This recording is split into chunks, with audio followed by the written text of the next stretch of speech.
En la década de 1970, en la ciudad portuaria de Busan, Corea del Sur, surgió una institución que prometía ser un refugio para los más vulnerables, personas sin hogar, niños, ancianos, enfermos y marginados. Oficialmente se le llamó Brothers Home, el hogar de los hermanos. Pero lo que ocurría tras sus murallas de hormigón y alambradas sería un capítulo oscuro en la historia de Corea del Sur. Oficialmente, Brothers Home funcionaba como un centro de bienestar social, parte de programas gubernamentales para limpiar las calles de vagabundos y rehabilitar a los pobres. Sin embargo, lo que empezó como un aparente programa de ayuda se transformó progresivamente en un internado donde miles de personas fueron detenidas en contra de su voluntad y sometidas a condiciones brutales de confinamiento, trabajo forzado, violencia física y violaciones generalizadas, pero detrás de ese nombre amable se escondía algo mucho más siniestro, un campo de internamiento donde miles fueron detenidos sin juicio, aislados del mundo y sometidos a abusos sistemáticos bajo el pretexto de rehabilitación social. Tal fue su notoriedad que algunos medios coreanos lo apodaron el Auschwitz de Corea, no por comparaciones simplistas, sino por el grado de violaciones de derechos humanos cometidas en su interior. En los años posteriores al fin de la Guerra de Corea, el país vivió una rápida industrialización y una creciente preocupación por la limpieza social. Las autoridades querían eliminar de las calles a quienes consideraban símbolos de desorden, indigentes, niños sin hogar, discapacitados y hasta estudiantes que se oponían al gobierno. Brothers Home fue establecido oficialmente en 1975 bajo contrato con la ciudad de Busan y recibió apoyo de la policía, que empezaba a recibir incentivos por arrestar a personas vulnerables bajo la etiqueta de vagabundos. La policía era incentivada a apresar a tantos vagabundos como fuese posible y entregar estos reclutas valía puntos para su carrera.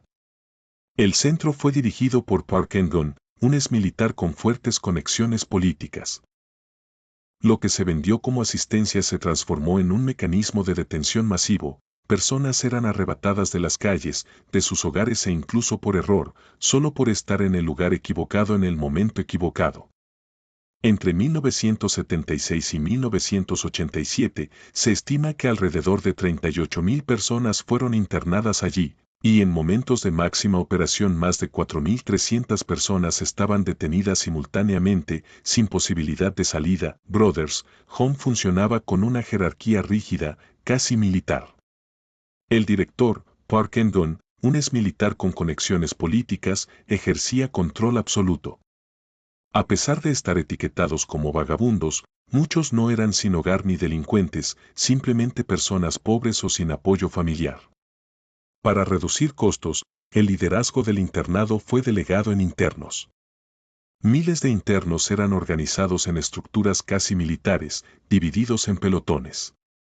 Cada 120 personas formaban un pelotón.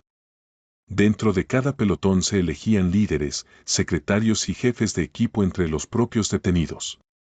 Se les obligaba a realizar trabajo forzado sin remuneración en fábricas y obras bajo supervisores brutales.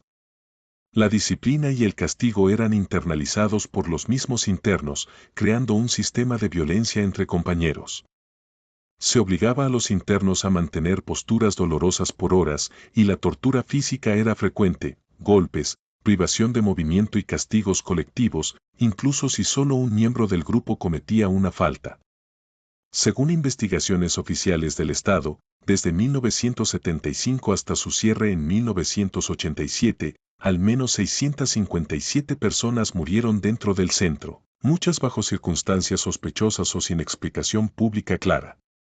Los internos no solo estaban detenidos, también eran forzados a trabajar sin remuneración en fábricas dentro del propio complejo, producción de bienes como cañas de pescar, calzado o ropa, que luego eran vendidos.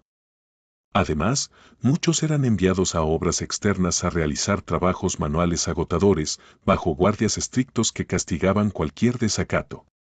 Los registros muestran que el internado incluso tenía una unidad médica psiquiátrica, donde se administraban grandes cantidades de medicamentos antipsicóticos, muchos más de los que cualquier institución médica responsable justificaría, simplemente para controlar la conducta de los internos y suprimir protestas o rebeldía.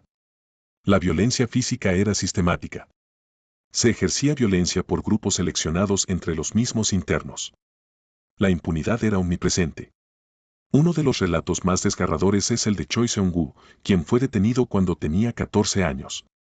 Contó cómo la autoridad interna lo obligaba a desnudarse y someterse a abusos mientras era castigado con golpes por protestar o intentar escapar. Los abusos se repitieron a lo largo de años y destruyeron su salud física y mental.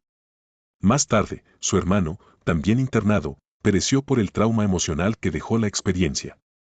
Los sobrevivientes narran. Me llevaron en un camión policial una tarde y, antes de darme cuenta, estaba detrás de un muro alto. Era imposible salir. Los días eran trabajo, golpes y miedo. Nos hacían estar horas inmóviles. Si nos movíamos un centímetro, nos golpeaban con palos, era una disciplina brutal, no había humanidad. Nos inyectaban medicinas. Algunos días sentíamos un sueño que nos dejaba en blanco. Era como perder horas, como si nunca hubiéramos estado vivos. Niños muy pequeños desaparecían en la noche. Se los llevaban lejos. A veces escuchábamos gritos. Nunca supimos si eran adoptados o eliminados de la memoria del lugar. La falta de voz de los internos fue sistemática, muchos fueron detenidos sin notificar a sus familias, y cuando éstas intentaban denunciar o averiguar su paradero, eran ignoradas por las autoridades. Además, se comprobó en documentaciones oficiales que al menos 31 niños fueron enviados ilegalmente al extranjero a través de agencias de adopción, muchos sin consentimiento real de sus familiares. Desde 1975 hasta el cierre del centro en 1987, 657 muertes quedaron registradas oficialmente dentro de Brothers Home, aunque se cree que el número real podría ser mayor debido a cremaciones sin transparencia o entierros sin registros públicos. Muchos de estos fallecimientos ocurrieron por violencia física repetida, condiciones de salud negligentes, desnutrición y torturas prolongadas, según investigaciones de la Truth and Reconciliation Commission de Corea. El uso de violencia grupal, castigos colectivos y privaciones prolongadas formó parte de la cultura interna del lugar, generando impactos psicológicos, físicos y emocionales que duraron toda la vida en los sobrevivientes. Lo más perturbador de Brothers Home no fue solo la violencia, sino cómo se ocultó y se permitió por parte del Estado y la policía. La policía colaboraba activamente con el centro. Si los testimonios de abuso eran llevados a efectivos, estos eran ignorados o reprimidos. La investigación estatal fue lenta y parcial, hasta que décadas después, la Truth and Reconciliation Commission concluyó que las violaciones de derechos humanos allí constituían un crimen del Estado. Esto expone una cultura de silencio institucional donde las voces de las víctimas fueron relegadas durante décadas. Después del cierre de Brothers Home en 1987, muchos exinternos quedaron marginados. Algunos sufrieron trauma crónico y problemas de salud física y mental. Huellas de ese pasado se extienden hasta hoy, familias que nunca supieron qué había pasado con sus seres queridos. Decenas de sobrevivientes y familias han exigido reconocimiento, disculpas públicas y reparaciones, enfrentando resistencia política y legal durante años.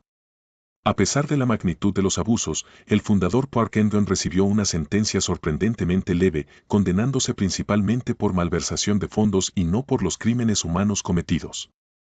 Décadas después, los sobrevivientes siguen luchando por justicia, exigiendo reconocimiento oficial de los hechos, reparación y memoria histórica para que lo que ocurrió en Brothers Home no caiga en el olvido.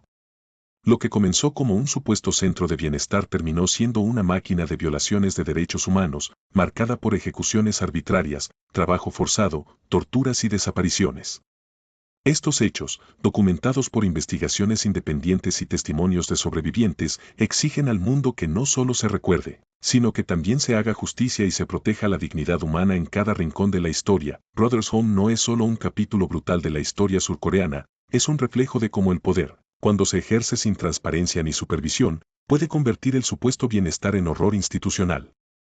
Esta historia, documentada por comisiones de verdad y relatos directos de sobrevivientes, exige que el mundo recuerde, investigue y no olvide. Cuando se levanta el telón de la historia oficial, a menudo encontramos capítulos de dolor que pocos conocen.